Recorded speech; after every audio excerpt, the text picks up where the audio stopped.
So you got your stimmy, and you think you're gonna buy yourself some silver, some gold, some ammo? Don't do it. This is an emergency message. Prepare now.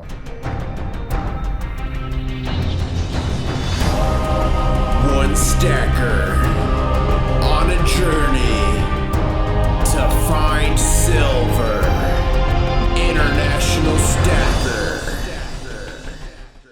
Hey guys, International Stacker back here with another video. And if you're new to my channel, I literally make videos traveling the world, buying gold and silver. Thank you for joining. I'm really just a guy on YouTube sharing my experiences and journeys. So please do your own research. Disclaimers in the description below. And smash that like button. Help me beat the YouTube algorithm that likes to suppress people's point of views. And you guys, America is all about opposing points of view, sharing, debate, and some people are trying to stop that. But I'm going to tell you what, I'm not even going to tell you. I'm going to tell you what I would do with my stimmy, my stimulus check, and what I think is a best practice to protect you and your family. So let's go ahead and get into this. And I just said the first thing there, family. So if you come into a windfall of money, a stimulus check, or you get lucky on a scratcher, or you find some treasure in the sand, whatever that is, there's some responsibilities that I believe every person should take care of before they get more of this or this. And what are those? The first, and you know, this first part is even more important if you have a family. If you have a wife or husband and kids, this part is even more important. The first thing you need to do is have, and the first things I'm going to give you are totally non-speculative. Everything I'm about to give you is what I believe you need to be protected. First things first, you need an emergency fund. If you got a $1,400 check and you have $0, and that's currency, fiat currency, I know it's not money, but you have $0 in your bank account before that happened, you need to take, my recommendation, this is what I do, at a minimum, is have $1,000 either in cash in your house, or if that's not safe, or it sketches you out, your bank account, or you could do 500 and 500, whatever that is, but you need a $1,000 emergency fund. If an emergency happens, a disaster, and you're not prepared and you need to prepare, a car issue, whatever it is, medical bill, you need that $1,000 emergency fund. Now, once that's done, the number one thing I believe, and you guys, my job is emergency management. I basically help entire countries, entire states, entire cities prep or prepare for disasters. That's literally my job. So the very first thing, and I'm just going to show some coins off while I talk, that you need is emergency water. You need at least 1 gallon per person per day of emergency water. Now, even FEMA and the Department of Homeland Security say you should have enough water for like 3 weeks. Some places say 2 weeks, some places say a month, but you need water, emergency water.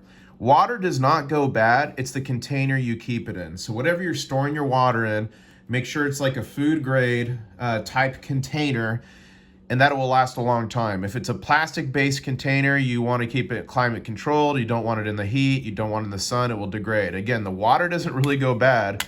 It's the container that it's held in that goes bad. So get yourself some emergency water. 1 gallon per person per day is your goal. Okay? That is your goal. 2, emergency, and I'm going to get to the fun stuff here in a second, guys. I'm just running through this really quick. Emergency food. You need to have enough food on hand to really supply for your family. Here's my rule. You know, if you have a go bag, it's 3 days of food and water. If it's like home, some places say two weeks, some say 3 weeks, some say 4 weeks. My recommendation from a professional, this is what I do every day. You need to have 1 month of water and 1 month of food. 1 month of water, 1 month of food. You don't want to be on the rooftop like we saw during Hurricane Katrina. Help me, we have no food and water. Look what happened in Texas with the ice storm, guys. What happened? Stores emptied within hours. What happened with the start of the hashtag beer flu? I don't dare say the real name because of censorship. And help me fight censorship by smashing that like button. Anyways, sorry guys, I don't want to go crazy there. But what's the thing that happened with the beer flu or the corona viri? Stores emptied several times. Now, granted, it was toilet paper and other stuff, but the moral of the story is we have a just-in-time system in terms of keeping our stores filled. Okay, everything's just in time. So that means we're really only 72 hours away from anarchy if the supply chain breaks down. So you want to have enough food and water in your house to last you and your family for at least 1 month. That is my professional recommendation.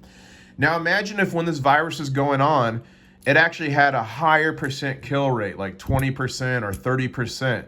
You wouldn't want to be going out into the wild to supermarkets and stuff, because if we had a virus with a kill rate of 10, 20%, there would literally be bodies in the street. There literally would.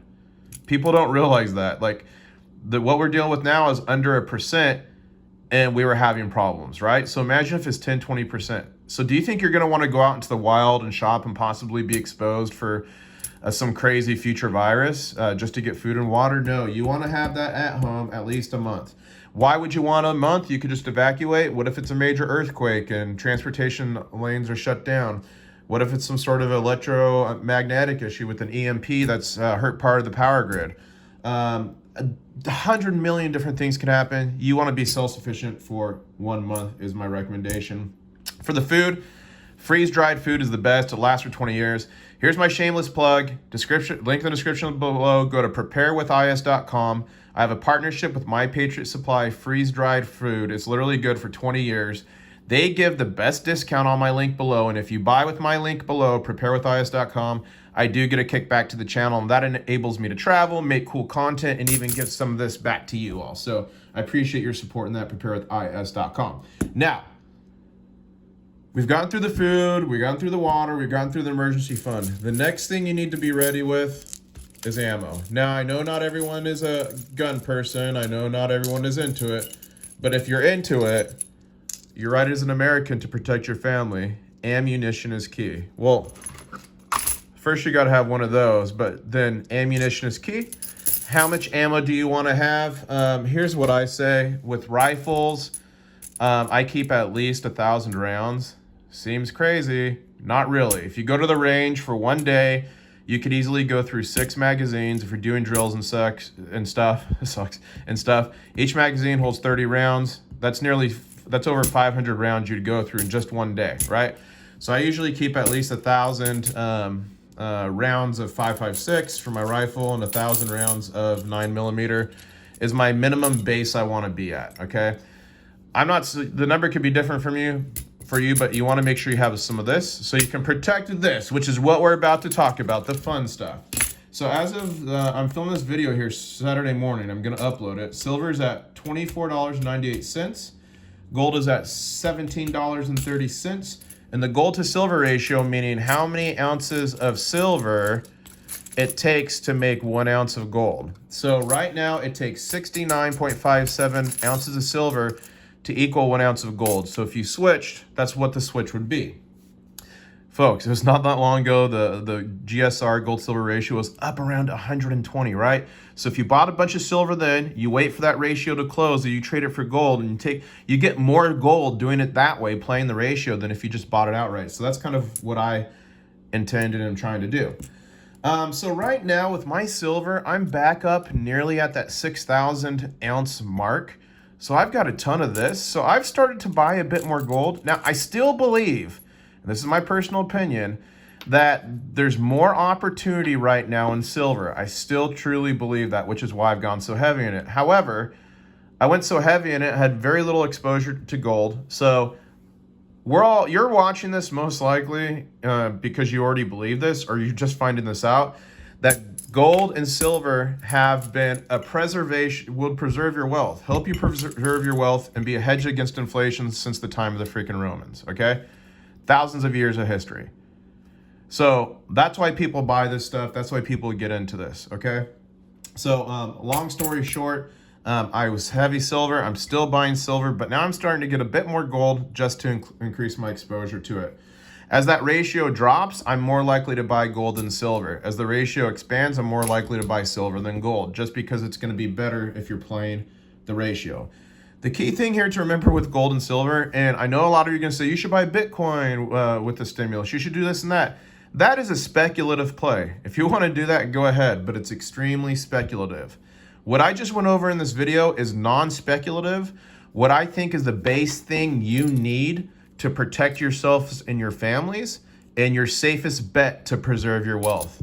By all means, if you want to gamble and throw it out there and take a chance, you could get lucky. You could pick the right crypto, the right NFT. What about NFT, guys? I'm going to make NFTs. I'm going to make a video on that. But I see this as safe, okay? So I would say emergency fund, food, water, ammo, one of these if you don't have one of these already. And let's go ahead and make sure it's clear so people don't freak out. It's clear, okay, clear. But you want to get yourself one of those, some of this. Look at that tritium site. Woo! And then I would do gold and silver if you want to play it safe. Otherwise, have fun. Take it to the casino. Go get into cryptos. I made a bunch of money off Bitcoin, guys. I did. And if you're watching and you're from an agency, I did pay my taxes on it. I did it the right way. But I turned a lot of Bitcoin and other cryptos into this stuff, gold and silver. So this, to me, the most secure thing in the world you can put your money in to protect it, preserve your wealth, and protect your family. This is the way you physically protect your family for anyone who's trying to do you harm and take any of this. And you guys, if it all goes to hell and you're having to live off your food and water for a month, there's going to be bad people out there that didn't prepare that are going to come and try to take from the weak. And the last thing you want to do is be one of the weak. And I think that's pretty much it, guys. I just wanted to make this, share some of my professional knowledge with preparedness, you know, at a high level, and maybe one or two of you will listen and you'll prepare, and it might actually save you and your family during the next catastrophe. Because guess what? My line of work has the best job security in the world. There's always going to be an earthquake. There's always going to be a fire. There's always going to be a flood, a tornado, a tsunami, terrorist attacks, pandemics, epidemics, alien invasion. Is that next? Like 2020 and 2021 have been such a dumpster fire that would not surprise me. We finally get invaded by aliens. Anyways, I guess the moral of the story is, guys, freaking prepare. Don't be a sheep. Don't sit there waiting for the government to bail you out, because when you need them the most, they won't be there for you. And when seconds count, police are minutes away. Take care, everybody. I hope you liked the video. And I guess I'll say, catch you on the next one. Woo! Let's party. One stacker on a journey to find silver. International Stack.